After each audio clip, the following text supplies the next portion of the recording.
Hello, my name is Eric and I'm here doing another one of my photo vlogs called One Body, One Lens, One Roll, One Day. I am at a park in Cleveland, Ohio called Wendy Park.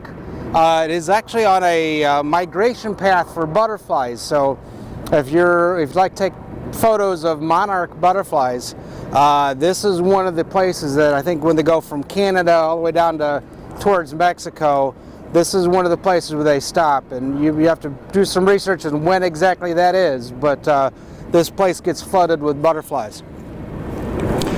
Today's camera is a Minolta Maxim QT-SI. It is a autofocus Minolta body.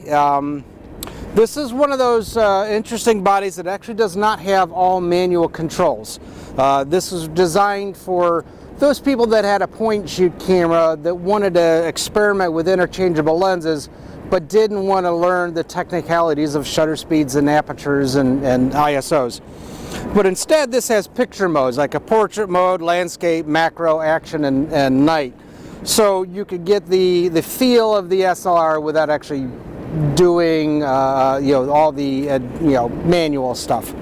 The lens I have on it is a Quantaray 28 to 80 lens, and back in the day in the 90s, a lot of the Quantaray lenses were actually manufactured by Sigma. So if you put a Sigma 28 to 80 side by side, boy do they look identical. So they were manufactured the same, just rebandaged, and a lot of companies did that back in the day. Again, I said I'm at Wendy Park. There's a bunch of geese, picnic tables, rocks, water, trees. It's a nice April, a little chilly afternoon. I got off work a little bit early today, so I figured before I'd head home I'd shoot this up. All right, let me go get some shots. All right, today's film is some fresh stock Fuji 400 I picked up a couple weeks ago. I'm on shot 18 right now, so about halfway through my roll. It's a roll of 36. So let's see what else I can get. I got Lake Erie right behind me. I got obviously some rocks, and there's a marina right over there. Can't go into it because it's obviously boat owners and stuff like that only, but maybe I'll grab some shots. Most of the piers are empty, no boats, but looks kind of cool. All right, let me see what I can get.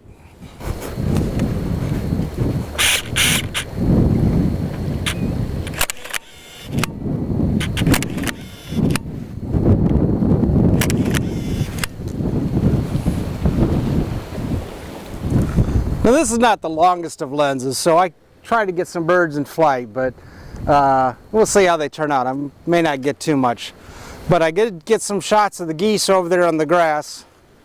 Obviously don't get too close, they get a little aggressive. All right, let me see what else I can get.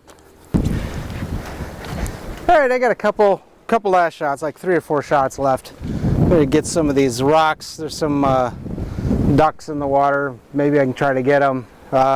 I'm not going to try climbing on this. This is, for younger people. I don't have the balance that I used to. So let me get a few more shots. I got a couple of lake gulls out there on the breaker. Then I'll go turn it in, see what we get. This particular camera actually has something in the viewfinder. It's a little hard for me to see. Some schmutz or something like that. When you buy used cameras, make sure you look through the viewfinder, make sure everything's clean. Maybe even shine a light through the lens to see if you see any hazing or any moisture buildup. That's show sign of possible water damage. I'm not saying don't get it, but just make sure it's priced accordingly.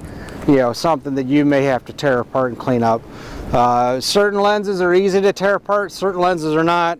Most of the autofocus ones I stay apart from, but I've torn apart a couple of manual lenses to clean out the inside because I got it at the right price, and if I screwed up anymore, not a big deal because it's just broken. All right, let me get these last 2 or 3 shots.